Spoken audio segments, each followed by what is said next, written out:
Hey, Deviants. Thank you for tuning in to We Say Weird Shit.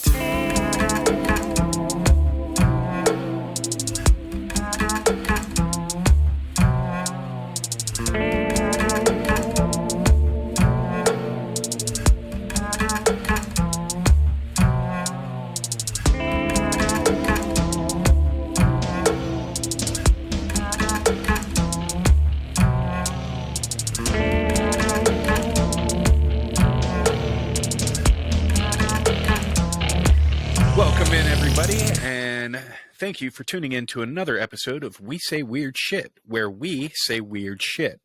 We are your humble hosts. My name is Dave. And I'm Liz. And today we have, would you prefer G. Mick Smith or Mick Smith? Or Doctor of Digital?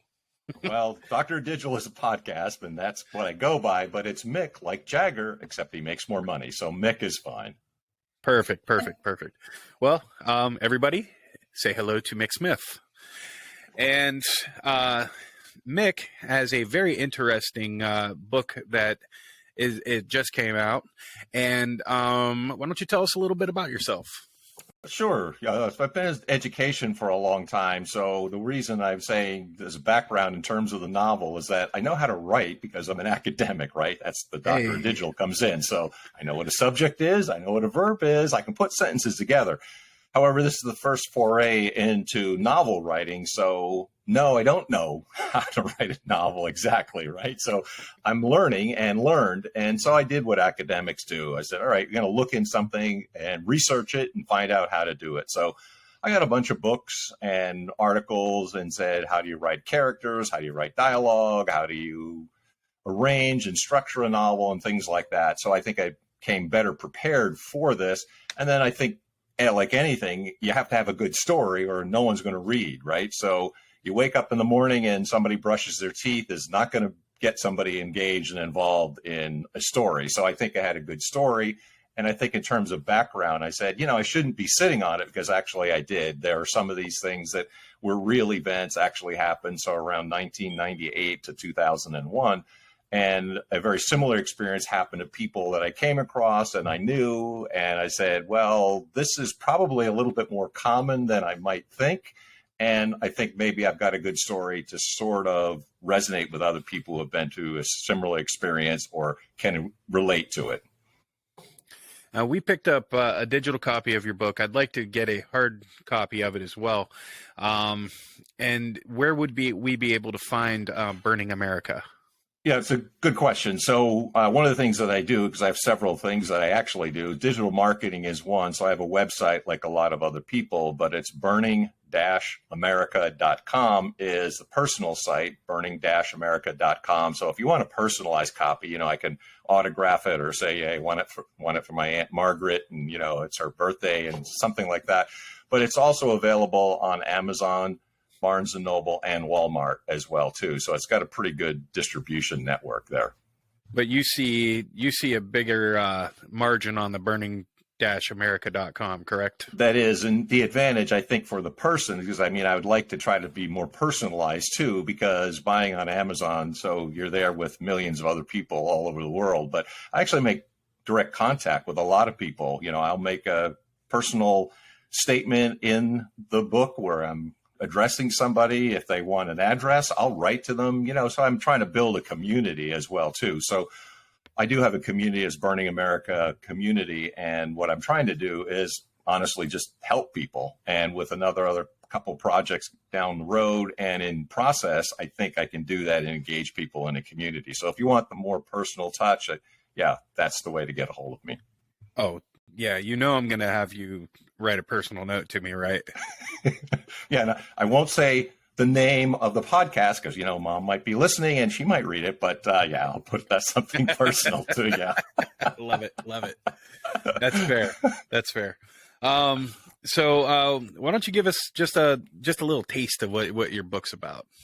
Yeah, it's a good question. And to say that it happens is probably really unfortunate, but I did the research for this, and there's something like 220 million people who have been impacted by what people would consider a child custody issue or parental alienation. But to give an intro into the book, it's like one of those things that I think, give a example. If I'm brushing my teeth, no one wants to read this, but the way it starts out essentially is that you have a primary caregiver who is a father and a man, and he finds that his child is taken for one place or another consistently over a period of time. However, he pulls up in his driveway the one day, and he can see from the driveway the curtains are gone, the furniture is gone, the house is completely stripped, everything is gone. And of course, like a lot of people that go, well, it's unfortunate, but those are things, then they can be replaced. But of course, the concern is for a child. And at that point, Paul, who is the protagonist here, has a daughter, and the daughter is gone. So does the background check on the banks. Bank accounts have been stripped. He looks in his pocket. He has $5.85 to his name. Car had broken down. They has no car, $5.85. Furniture is gone, empty bank accounts, and he has to get his daughter back. So that's how it begins. Hopefully that's enough of a hook to get people interested and want to be curious, like, what happened in this situation? What happened to this guy? Yeah, it definitely sounds interesting. And, relatable, I think.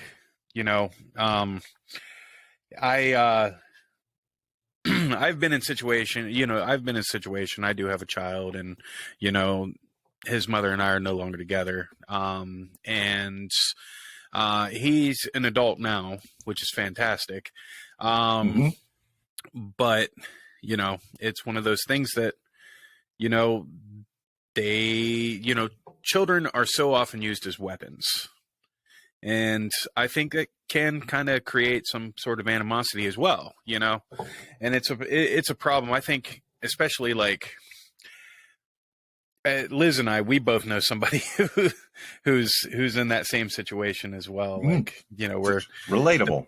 Yeah, it's very relatable, and it's definitely something I would like to read. I'll give you an idea, just to interject in here for just a moment, to give you an idea of how long this has been a problem, because I said, yes, might know people yourself or others who have been in a situation. If you remember way back when, at the birth of rock and roll, there was a guy named Chuck Berry. And if you ever get a chance, listen closely to the words and the lyrics in the song Memphis, Tennessee. 1959, he released that. And the lyrics of the song are, and this basic story is, he comes home and his uncle has a number written on the wall. And who can this possibly be? He only knows one person in Memphis, Tennessee, and that's his child, who is 6 years old. And he even gives the reason. Why is this child not with him? He says, because her mother and I did not agree. So I think there you have it. This is 1959. Now, either he experienced it himself, or he knew somebody, or enough who was common enough. And that was 1959. So my goodness, folks, are you telling me 60 years something like this has been going on? Yeah, it's got to stop. And I think that's what makes it in compelling stories. A lot of people can relate. Right. Absolutely. Now, we've heard about your book. Let's hear about yourself. You have given us a bit of your educational background and your personal, but what do you do, like, in your free time? Yeah, there's probably various things. So usually people are saying, what do you do? The question is always, what do you do for fun? Because that's the difficult one to answer. Because most of the things that I do, I want to do, and I'm enjoying doing. And Right. A lot of people would say that's work. But then again, you can also get in a point in life where you're doing what you enjoy doing. So I do have a classic car. It's actually my dad, God rest his soul, he passed on. That was his favorite car and his baby, other than mom. But that was also their first new car, 1957 Buick Special Riviera 46-R, and I keep it in his memory. So just having a classic car that is about 60 years old in one family is pretty unusual and almost never happens. But that's the time where you had American muscle and big V8s and what have you. So that's kind of fun, just having that around. And of course, keeping a memory of my dad is important as well, too. Oh, absolutely. But other than that, do digital marketing. I'm a voice talent. I record books for authors, or can do commercials and those types of things, which is just kind of a fun thing to do. So years and years ago, I was in broadcasting, in radio broadcasting. It's basically how I got through college. A guy calls me down to his office the one day, he's the advisor, and he says, do you know you have enough credits to graduate. I was so naive. I didn't know anything about it, didn't know credits, didn't know graduation, had no idea. No one in my family had gone to college. So I'm like, okay, well, what do I do now? It's like, well, take classes that you enjoy. So I was taking a lot of music classes. I was taking broadcasting, and that's what got me through college. But I got interested in a lot of other things, started taking classes, and that's how the doctor part came. So eventually I kept going on and doing other degrees, and have something like 9 certificates, 3 advanced degrees. So education has been a big part of my life. And also the kinds of things that I can do that are related to that. A lot of presentations, a lot of writing, a lot of reading, those types of things that are all related to it. And that's what I do for fun. So I just started college for marketing myself. And for you. Now I know who's going to do my homework for me.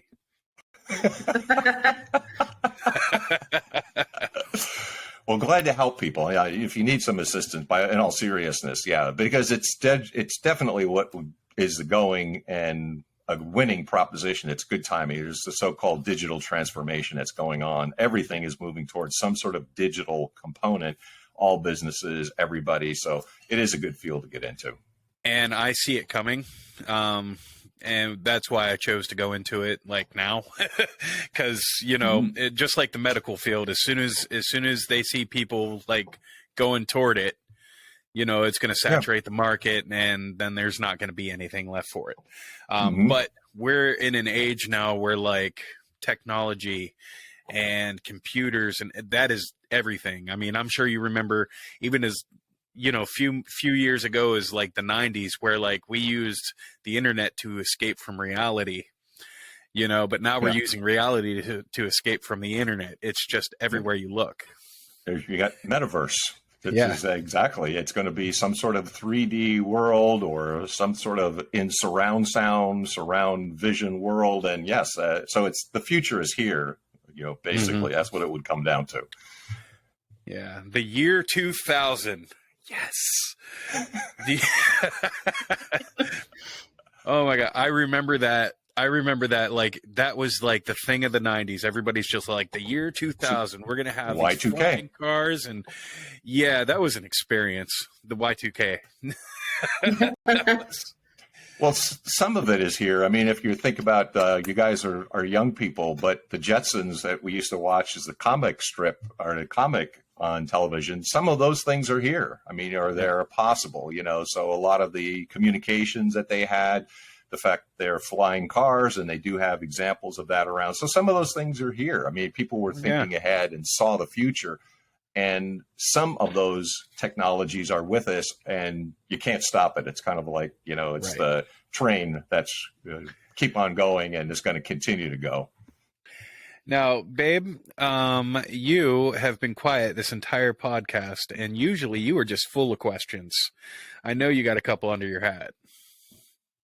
Sorry. As I said, Finnegan just had surgery, so I was listening to him. He's outside the door. Sorry. That's why I was kind of quiet. I wanted to make sure he was, okay. Oh, he's fine. He's fine. I worry. Sorry. Oh, it's so sweet. Yeah, I'm a dog person. You find people like different things. I'm a dog person. So I had a dog that, if you can believe it, actually lived for 20 years. That dog started out as the kid's dog, and then the kid goes to college, and then I had about another 5-6 years with that little guy. So yeah, I can understand. And had dogs as a kid. I mean, yeah, so I'm a dog person. I get it. I understand. Oh yeah, we treat them dogs like they're our kids. Yeah. Well, some ways they are. Yeah. Well, I was just going to say that, going back to your book, I'm a child of divorced parents, and I definitely was kind of pitted, I feel sometimes, between the two, as a way to get back at the other. And I was just going to say, it's awful. And, it wasn't to any like awful extent where, like one of my parents kept me from the other one, but it was there. And the only people that end up being hurt in that are the children. And it's awful. It's an awful thing that happens. And yeah. Oh, go ahead, baby. I'm sorry. Oh no, go ahead. I was just going to add to your point. So yeah, like I actually myself, I'm from a growing up. My mom had married this gentleman who sired my two sisters, and then she was with my dad. Not long after, but she still had my sister's dad's last name. Hmm. And back in the 80s, if that were the case, then the child would take on the last name of the mother if it was so fit, if there was nobody to sign the birth certificate, right? Mm-hmm. Sure. Well, yeah. For some reason or another, my dad never signed the birth certificate. That part was blank, but he does show up on my Social Security printout. It's weird. It's a whole thing. But so he left and he went to Florida, and I just didn't have a dad. See, I can't really relate to the whole, divorce and parents use, because my mom didn't have a bartering chip. My dad just scooted, and sometimes that happens. In my situation, I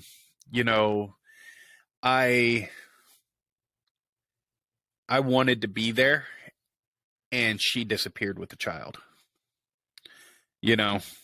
It just fell off the face of the earth. And it's sad, it's frightening, and like I was states away at this point. Sure. She was living down in Florida, and I had to move to Ohio because I had literally no way to support myself in Florida. And it's unreal, and then one day just ceased communication. Like, I couldn't find him on the internet, couldn't do anything. I've even looked for him more recently, and still, Oh, jeez. Yeah. And it's hard because people say all the time, well, if I were to lose my kid, I would do whatever it takes. But sometimes the judicial system doesn't work with you, No question. especially if you're a man. Mm-hmm. And it's enough to throw your hands up and just say, you know what, I'll wait, and whatever happens. And this is fairly common because it said, when people ask the question, these things between a mother and a father, or a husband and a wife, I have no comment on any particular situation. I don't know. So I can't say anything about a particular situation, but from a man's point of view, it is very difficult. And this is why so many men are the so-called deadbeat dad when they're not deadbeat at all. They can't find the kid, or Right. They're told something like, okay, if you're going to have a custody hearing, because the Paul and protagonist in the novel, this is what's pretty typical.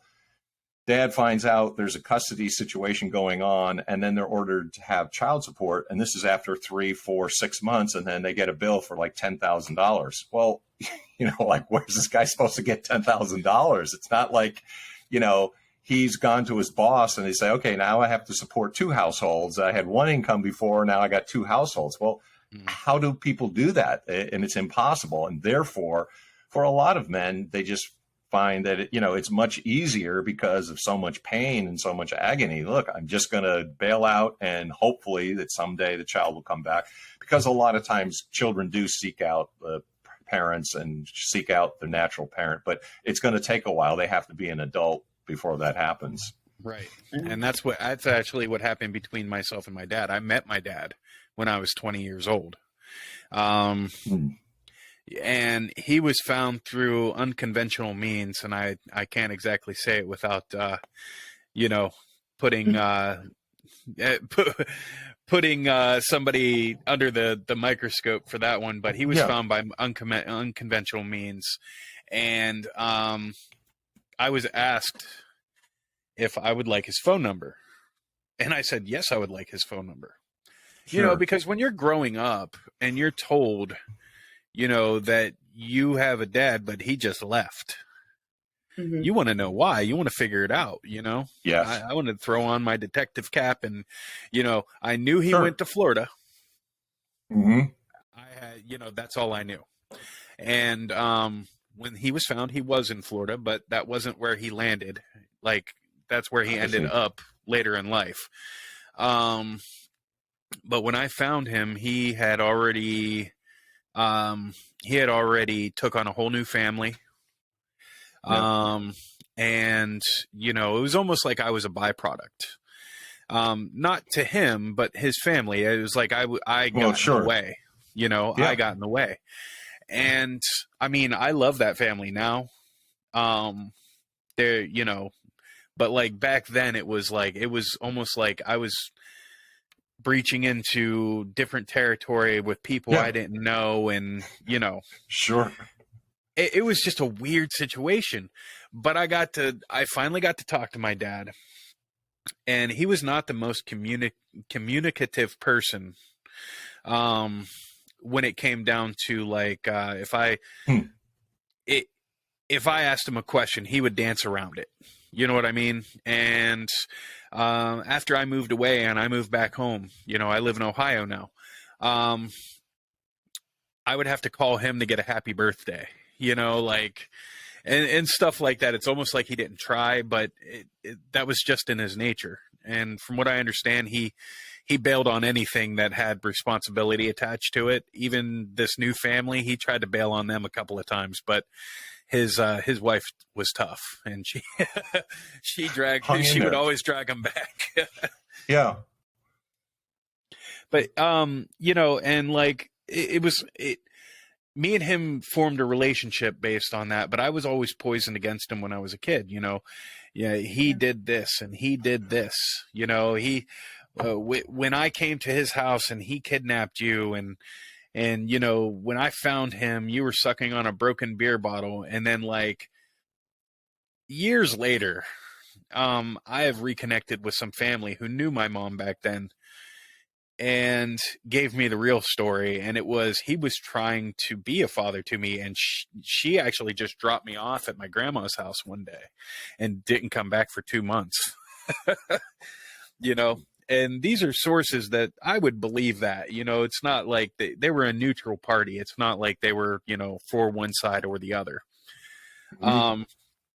And now that my dad passed, what, 2 months ago? Hmm. Yeah. Yeah. He passed 2 months ago. And I was able to go down to Florida and actually, you know, sit with him for a little while. And, Oh, you good. know, and you know, I finally, I love dumped on him, and then I forgave him. And I think that meant more to me, you know, just Well, sure. carrying that weight with me, and Hmm. all that like poison that my mom had fed me, and like all those years, because it does do a lot of damage to you, you know. Like, as somebody who's experienced it, it does a lot of damage to you. And Yep. especially when you have two older siblings who know who their dad is. And then they just kind of destroy you, you know. Yep. Like, it was just it was a one chance. Well, I wouldn't say Hmm. one chance. I was going to say it's something that happens more often than it should, Yeah. you That's know. the alienation type of thing that people describe, that Yeah. the words that are used and the stories that are told. And unfortunately, when you're a kid, we don't have the adult understanding, but it makes an impression. So if you have a negative impression about somebody, well, that's what sticks in your head. And even if it's not true. But, you know, while you were telling that, I said, I'll give you an example. I'm pretty fortunate. I was intact family, mom and dad, happy childhood. And so I'm really fortunate. My sister and I were really blessed in that regard. But my mom had a very unusual situation. She grew up in a very small town in upstate Pennsylvania. There's only 4,000 people in a town. You know, it's one of those towns that's so small, everybody knows everybody else's business. Well, supposedly my grandfather, who I think was my grandfather, was the town drunk, and my mom got dropped off at grandpa's house when she was 4 years old and went on to start another family. So my mom was not raised by either her mother or her father. and was dumped by both of them. But she lives in a small town, and that was a guy that they see on the street. That could have been your father, but he had no part of your upbringing, and mom dropped him off. And she was raised, fortunately, by people who loved her, my grandfather and my great aunt. So knowing love and having at least some sort of stability is what made it really significant. So a lot of people think their mothers are the best in the universe, but I tell everybody the same. No, I know I have the best mom in the world. And I said, Mom, how did you know this? How did you know how to be a parent? You didn't have parents yourself. And this is exactly what she told me. She said, when your dad and I got married, she said that we are going to do everything we can to be a good mother and father to you and have a strong family. And I'm going to do everything exactly the opposite of how I was raised. So that was her model of parenting. So everything that her mother and father didn't do, she did just the opposite. And, you know, I think my sister and I came out pretty well. So I'm really fortunate and blessed as a result. Yeah. So, I do have a question coming from your background. Yeah. What made you decide, aside from like just seeing, you know, certain things, what made you decide on the topic that you decided to write on? I think it was the fact that a common question that people ask is it's fiction, right? It's a novel, and it didn't happen. However, what I say is reading it, all the things that you think couldn't possibly have happened and are not true, those are the true parts, because I'd like to think I have some creativity, but I'm not that creative and I don't have that vivid of an imagination. So what I try to do is to say, here are some very unusual things that I know firsthand, and I've heard from other people that these are things that are happening. So I'm going to address this and take this on as a topic. And that's what really got me over. So when I said earlier, I made an allusion to Chuck Berry's song, I know something like that happened in 1959. And then I've run across other people who are very close to me. And they say, well, you know what? That's almost the exact same thing happened to me. So to provoke me to get it off the shelf, because in a lot of ways I did have it on the shelf for a long time, I said, yeah, I'm almost like I'm the right person to do something with this now, because I've got a good story. There are some really bizarre things in there, but it's true. How do I reformulate it in such a way to put a story together and characters and make it a part of fiction, but so realistic, it's as if this was real and as if this was actually happening. And hopefully that's what the reader gets out of it, that they can relate to it close enough to say, this is an incredible situation to kind of come back from this complete disaster and something that you think you would never be able to see your way out of. It's kind of like a famous expression of Nietzsche, the philosopher. He says, I've looked into the abyss. And, you know, there's a famous expression that people will say, that which does not kill me helps me grow. I think that kind of nails it. There are those times in life where you think, yeah, this is the end. I can't survive. And then you do, but you have grown as a result. So that's what really kind of motivated me. And I'd say the other motivation is the fact that I've said from the very beginning, when I told family and friends I want to write this thing, I said, if it helps one person, that's it. Just one person. It's all worthwhile, because that's really the bottom line. There's also at the very back of it, there's an appendix. So I'm not an attorney, but I wrote an appendix there, the ideal parental situation and an agreement that you can have, it can use as a model, because all the things that people run into and have run into, I put that as, here is a parenting plan that can be used for somebody else. So if somebody else can use that, more power to them, it can help. And was that inspired by your mom? I think it was inspired by my personal experiences, and then hearing, like, you know, well, what happens when you can't get a hold of the other person? What happens when your dad is a drunk, or, you know, something like that? Right. There were times in situations where the child comes home and I saw the child with an injury and the other person had them. Well, what do you do in those situations? Well, the first thing you want to do is, of course, you want to go ballistic. But, you know, you got to do it in a sort of a systematic way, take care of the child, make sure emotionally they're okay. And in some of those real life examples where I experienced it firsthand, I had the small child and I would simply turn to her and say, you know, this is unusual, don't you? She would say yes. And I go, okay, well, there you go. You're going to have to figure this out someday. Maybe you're going to have to be on the couch of some psychiatrist someday, or you're going to figure it out yourself. But you need to know this is not normal. and you're going to have to unpack this and figure out what is normal. Now, just a slight hair off topic here. I just gotta tell you that when I do read your book, I'm gonna read it in your voice. You have like the most like broadcaster voice I've ever heard in my life, and I absolutely love it. Well, thanks. I had said I was in broadcasting in college, but it was a really long time ago. And I do voice talent work too. So, I mean, some of it is the fact that, yes, I want to project and what have you. And so I'm kind of accustomed to that. And I've thought about the idea. I have done voice talent work for other people in their books. And that's really why they asked me to do it. And also I do accents as well too, which is kind of an added feature. So I've done accents for different parts of the country. So people have said a family story, but can you do it in an accent that's appropriate to that particular region? I'll give you an example of the voice stuff. I actually grew up in northern New Jersey, which no one would know that I grew up in northern New Jersey. And why? Would never I guessed. Talk like I'm from northern New Jersey. But I'll give you an example. This is what I tell people all the time. I'm going to first say it in English so that you understand. Then I'll say it in Jerseyese. If I say it in American, that is 30 dirty birds. Now, in northern New Jersey, that comes out as doity boys. So it's very different, and it's very heavily accented. But, you know, when I was in broadcasting, it's one of the things you take out all your regionalism. So I don't talk about, like, you know, what I would have talked, I'm sure, as a young person.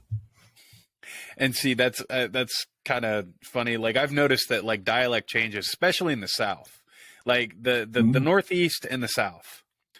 The way that, you know, dialect changes is just crazy. Like when I lived in Florida, it was almost like Ohio people speaking country slang, you know, because Ohio, I don't want to say that we talk fast, but we talk fast enough, you know. We're Midwesterners or almost, or whatever. I'm not sure, but like, yeah, we're Midwesterners. So, you know, when we talk really fast, almost unintelligible, you know. But when you go down to Florida, because everybody's kind of migrated from Ohio down to Florida, places, yeah, you know, they speak just as fast, but it's with that country slang. So when you go down to the holler, you know, you go and get them fishes, right? So, and then I lived in South Carolina for a stint. I was going to say, you always make fun of the way I talk because you say I over accent my A's. You over accent your A's. But I spend quite a bit of time in Pennsylvania, so my family is from there, and I noticed there is something about them. They're great people. They're, you know, really down to earth, salt of the earth types of people. But I noticed my normal speaking pattern, I slow way down because that's the way they talk. And I go, oh, wait a minute. I guess, you know, it's not like they're not smart. They are smart, because some people think if they talk slow, they're dumb. They're not dumb. They just have a very slow pattern. So the joke about Pennsylvania is, and this is where my family is from, this is why I can joke about this. I said, Pennsylvania is Pittsburgh and Philadelphia with Alabama in between. I go, yeah, my family's from the Alabama part. So yes, they just talk very slow. So I slow down, but it's relaxing. It's relaxing. See, that's actually kind of a joke on my end too. Like I always tell people that I did my family line, you know, like I followed my dad all the way back to Scotland, and I followed my mom I followed my mom's genealogy all the way down to Greasy Creek, Kentucky. And Greasy Creek, Kentucky was a real place. See, that's Pennsylvania. My family is from, and I'm not kidding you with this name, it's Pigeon Roost. Now that's the real place. It's like two cross streets of dirt roads. It's Pigeon Roost. I go, okay, whatever you guys say. I believe every word of that. Actually, I always tell people on my mom's side that, like, I've followed my family line all the way back to a goat and a can of Crisco. There, finally dropped that weird shit that I've been talking about this whole time. There you go. Nice. That's right. Got it. But yeah, I mean, and it's funny how dialect changes. Because like I was saying, in South Carolina, it's like Florida, but real slow. Mm-hmm. Yeah. We're going to go down to the Winn-Dixie and go get us some groceries before we head out. Yeah. Yep. Real slow. But what got you? Not what got you into it, but like, do you do work on like Fiverr and stuff like that just for funsies? Well, I found actually a lot of the workers, I'll give you an idea. A digital marketing agency is myself because it's a franchise, but everything that I do has to include other people. And I found that there are actually some really good and talented people and inexpensive on Fiverr. So a lot of the things that I do when I'm assembling for a client, let's say, is to go to my network, including not only the company, the formal part of the company, but those people that are on Fiverr too. Very quick, good job, inexpensive. I mean, a lot of the advantages. So what happens in trying to accumulate a team and reliable people, I think it's a really valuable resource. And there's great people out there. And I found it be about anybody in the world too, which is really cool. Yeah. One of the best things about it is that if you do work and clients really like this, if you get something done, by the time they come in the next day, it's there and ready for them. And why? Well, because you've actually contracted with somebody on the other part of the world. And while everybody on your side of the world has been sleeping, they're working. So by the time they come in, there it is for you. And they really like that. So things can get done really quickly. Yeah, I've used Fiverr for a couple of things, and I think they do great. I mean, there's a couple people on there that I had one person design a logo, and like I could have designed that logo, you know, and so I had to tell him like, sorry, you know, I'm not paying for this. And I moved on to somebody else, and they did a wonderful job. And, you know, it's not that I was dissatisfied. It's just I don't think I talked to the person, to the right person when, you know, when expressing what I was looking for. Mm-hmm. Yeah. And there, you know, I was able to get my refund, no problem, and everything. I think Fiverr is great. I think it's a fantastic tool for, you know, marketing of all sorts, you know, and the voiceovers. And it's something which is pretty awesome because it's kind of one of those things that the internet, the promise was always to bring people together and what have you. And that's just what it does. It brings people together that you wouldn't have access to any other way, and you would never have contact with them. Now you do. And that's that global thing that kind of brings everybody together into a global village. That's one of the best things about the internet. Yeah. So how about you? What's your plans on writing another book? Yeah, that's actually a really good question because just this past week, I finished the first draft of a screenplay based on the novel. So now the next step is to find out what I can do with the screenplay. And one of the interesting things about the screenplay is the fact that there is no set way of getting a screenplay out there. And so I'm doing the research on doing that. And there are various ways. So I think that does lend itself to a visual presentation. That's why I thought about a screenplay in the first place, because there is a lot of action. There's a lot of conflict. There's a lot of things going like that. So I thought, okay, you know, I think a visual representation of this really does make a whole lot of sense because there is a lot of conflict. So not like you're going to have car crashes and things exploding and what have you, but emotionally it is really having a lot of conflict and a lot of things that people, I think, would be engrossed by a story. So with a screenplay, now I'm shopping it around, and there's various ways. You can go to actors, you can go to directors, you can go to producers, you can go to people who are investors. There's various ways, and that's what you have to do. It's a basic networking 101. So that's the next step that I'm really engaging in, taking some classes, doing what I did with the novel. Like, I've never written a novel before, got to do some research, find out, take a couple classes. That's what I've done. But to answer also what the next plans are, this is why I want to build a community around Burning America, because this is the first of what I consider a trilogy, not including the screenplay. I've got two other books that I'm going to be working on, one having to do with my academic background in history, and the other having to do with companies and work related, both of them with that title, also Burning America, but changing the subtitle a little bit, one having to do with history, one having to do with jobs and companies. But there are three things that I know: family, history, and companies or working. So it's going to be all based on this notion of Burning America, the three things that I think are really critical to this country and the future of the country, and those people who are in the next generation or younger. This is what I'd like to try to share my wisdom. Hopefully they can learn a thing or two from it. So a lot of projects and a lot of things that I'm really pretty active in. That actually have you thought about maybe throwing it out to Netflix? Because I'll tell you what, I hear they pick stuff up all the time. And they do. So, I mean, again, that's something that I've seen, that Netflix and other streaming platforms or projects that you wouldn't have had seen the light of day previously are now out there. So one of the things, the projects from my research, I'm telling you, I am watching a Netflix movie about every night, and it tells me, it's convincing me there's a lot of bad movies out there. Because There certainly is.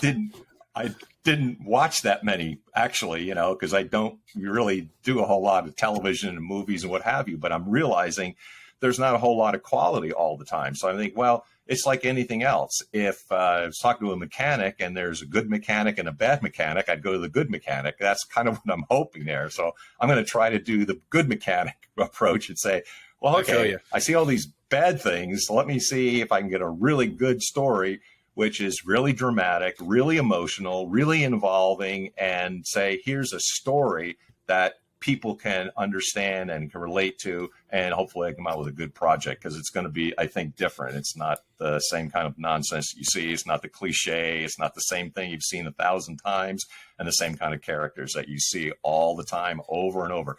One of the big things about Hollywood that I've learned from my research is that one of the biggest things they do has to do with intellectual property. And that's why you start seeing it's whatever they're up to now, Lightyear 6 or whatever. I mean, because they just regurgitate the same thing over and over again. So getting that property and redoing it just in a slightly different fashion is one of the big things. Well, this has nothing to do with any of that.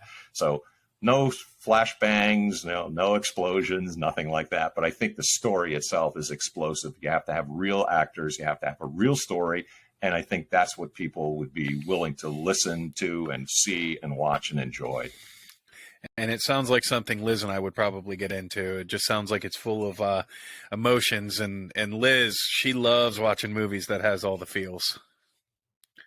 I was going to say it also would speak to a lot of people. I mean, a lot of people have been through this kind of stuff. So, yeah. According to the research, I've looked at it, there's 220 million families in the United States who have been impacted by custody or parental alienation. And so if there's 220, that's basically 2/3 of the country, because there's about 350 million people in the country. So yeah, I think if you're looking at an audience base, well, 2/3 of the country are going to say, either I've experienced that myself, or I know somebody who's been through that. And that's why I think it's kind of a sellable product, if I was thinking it more in commercial terms, that, yeah, this is something that I would hope that the time has come to address this and to make people aware. And I remember back in the 60s is what we said, raising consciousness. If you want anything done, or you want anything positive, first of all, you got to get people aware of it. And that's the thing that I try to do with both the novel and hopefully with a screenplay, just get people aware of, this is something that we really need to look at as a country. Yeah, absolutely. I think you're onto something. I think it might be the start of a beautiful thing. Might be the start of awareness, at least, because I think more people need to be, aware of that situation and the impact that it has on the kids. But so we have about 3 minutes left. That I promise you. Why don't you give us a little bit about what you may have coming next? If you haven't said anything yet, maybe if you want to say something to your mom, the stage is yours.